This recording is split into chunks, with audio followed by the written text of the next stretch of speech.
नोटबंदी के बाद नरेंद्र मोदी ने 50 दिन का समय मांगा था, वो मियाद पूरी हो चुकी है और अब 500 और 1000 के नोट भी बैंकों में जमा नहीं होंगे। हमारे साथ अजय भट्ट हैं। भट्ट साहब, आज के बाद अगर किसी के पास 500 या 1000 के नोट मिलते हैं तो उसे कारण बताना पड़ेगा, उचित कारण बताना पड़ेगा, वरना वो कानून का दोषी होगा। आगे की क्या आप लोग की रणनीति होगी भाजपा की? किस तरह से आप लोगों को समझा पाएंगे कि नोटबंदी उनके फायदे के लिए हुई है और वो फायदा दिखना अब शुरू हो गया ग्राउंड लेवल पर? एक कट ऑफ डेट तो होनी ही चाहिए थी, नहीं तो यही रहता कि नहीं अभी हम कल करेंगे परसों करेंगे। किसी चीज़ को अगर हमको सुधारना है, सुधार के लिए बार बार समय दिया जाना और उसके बाद फिर एक कट ऑफ डेट फिक्स की जानी अच्छी बात है। आज के बाद जो भी नोट जमा करेगा उसको अपने कारण बताने होंगे, वो क्यों जमा कर रहा है, कैसे रुक गया था कि आज अंतिम अवसर के बाद भी। ऐसा नहीं है कि जमा नहीं कर पाएगा, परंतु बताना होगा। जो 50 दिन का समय लिया था माननीय नरेंद्र मोदी जी ने, सामान्य परिस्थिति होने के लिए बहुत जगहों पर सामान्य परिस्थितियां हो गई हैं। अब लोगों ने ज़रा हवा भी ज़्यादा देनी प्रारंभ कर दी। जो लोग नए नोट दबा रहे हैं, अपनी तिजोरियों में फिर डालने लग गए हैं, वो भी पकड़े जा रहे हैं। थोड़ा सा करेंसी आने में, बाज़ार में फैलने में जो दिक्कत हो रही है वो नोट के बड़े माफिया हैं, नोट माफिया, जिन्होंने पहले 1000 और 500 के दबाए थे, अब वो 2000 के भी दबाने लग गए हैं।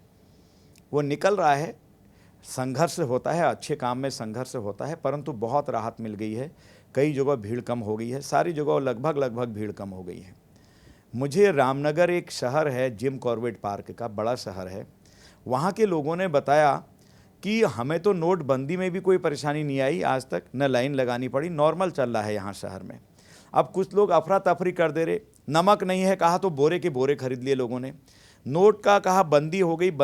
भाई बंदी या फिर कम निकालने का, 24,000 तक निकालने का हफ्ते में अगर कोई एक सीमा तय की गई है तो मुझे एक बात बताएं, जो शेष पैसा बैंक के अंदर है, क्या वो मोदी जी का हो गया या भारत सरकार का हो गया?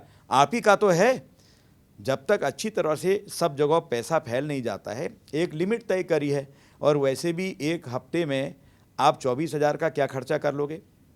शादी ब्याह या और चीज़ें जो हैं उसके लिए पैसा देने के लिए कहा ही है, उसके लिए तो कहा है 2.5 लाख तक निकालिए, 4 लाख तक निकालिए, स्पेशल परमिशन लीजिए, वो सारी बातें हैं। बुराई कहाँ है? जो अंदर पैसा है, लोग क्या हवा दे रहे, अपना ही पैसा नहीं निकाल पा रहे, अपना ही। भाई सिस्टम बन रहा है, उस सिस्टम में फिट आइए धीरे धीरे। जो इसका आपको कार्ड से निकालना है, डिजिटल जो तरीका है उससे निकालना है, तो उसको सीख भी रहे हैं लोग। और पैसा तो आपका ही है अंदर, उसका तो ब्याज मिल रहा है आपको, ये समझाने। डिजिटल बैंकिंग की आप बात कर रहे हैं, लेकिन डिजिटल बैंकिंग भारत के लिए आपको लगता है इतनी आसान है? क्योंकि बहुत से ऐसे लोग हैं जिनको पता भी नहीं कि डिजिटल बैंकिंग होती क्या है। ठीक है, जब बच्चा होता है ABCDEFGH सिखाते हैं, 1 2 3 4 पढ़ता है, 5 पढ़ता है, फिर वो वही बच्चा जो अ ब स सीख रहा होता है, एक दिन वो वैज्ञानिक बन जाता है, डॉक्टर बन जाता है, इंजीनियर बन जाता है। तो सीख रहे हैं ना, ये समझिए कि हम ABCD सीख रहे हैं, सिखा भी रहे हैं। सिखाने के लिए उसमें कई सारे रिबेट्स दिए गए हैं, उसमें इनाम भी रखे गए हैं। जैसे बच्चों को आजकल दोपहर का खाना दे रहे हैं कि स्कूल आएंगे, उसी तरह का कई चीज़ें दिए गए हैं। तो सिखाना नहीं है अपने देश को, सीखना तो चाहिए। कांग्रेस के लोग कहते हैं ये नहीं जानता, ये नहीं जानता, ये अनपढ़ है। भैया 68 साल तक तो आपने राज किया, तुमने अनपढ़ क्यों बनाया लोगों को? अब धीरे धीरे सीख रहे हैं, हम तक उस प्रोसेस में आ रहे हैं, हमारे बच्चे तो पहले से जानते हैं। तो इसलिए जब सीख रहे हैं तो सीखने दीजिए भाई, उन्हीं का पैसा है, कोई गलत नहीं हो रहा है, पैसा कहीं मार नहीं खा रहा है। जो बैंक के अंदर है उसी व्यक्ति का है, उसको बाकायदा ब्याज मिल रहा है। जो घर में आपका 2 लाख पड़ा था वो 2 ही लाख रहता, जो अंदर चले गया बैंक में वो 2 लाख का 2,20,000 हो जाएगा, कुछ दिनों में 30 हो जाएगा, 40 हो जाएगा। इसलिए समझाने की कोशिश करने के बजाय बिल्कुल अनपढ़ों की तरह से बात करते हैं कांग्रेस के लोग, पॉलिटिकल विद्वेष के कारण। लेकिन डिजिटल बैंकिंग के अगर लागू होता है तो आपको नहीं लगता कि रेहड़ी पट्टी वाले जो छोटे छोटे जो दुकानदार हैं उनके धंधे पूरी तरह से चौपट हो जाएंगे? कुछ नहीं होगा, ऐसा भी सब चलेगा, छोटे काम भी चलते हैं, बड़े काम भी चलते हैं। वहाँ भी कुछ न कुछ सरकार ने जितना इतना बड़ा कदम लिया है उनके लिए भी सोचा हुआ है। कि डिजिटल करेंगे तो उन्हीं को वहाँ पर जाके स्वैप करना सिखाया जाएगा, कई चीज़ें होंगी। और ये डिजिटल का मतलब ये थोड़ी है कि आप 1000, 500, 2000 रुपये जेब में नहीं रख सकते हैं, ऐसा थोड़ी है इसका मतलब। वो तो एटीएम की छूट दी है आपको, जो एटीएम चल रहा है, फिर तो ये एटीएम भी बंद हो जाने चाहिए थे। इतने एटीएम चल रहे हैं, लोग क्यों ले रहे हैं? गरीब से गरीब व्यक्ति भी आज एटीएम लेने लग गया है। तो 2000, 3000, 4000, 5000 उसकी लिमिट निकलेगी।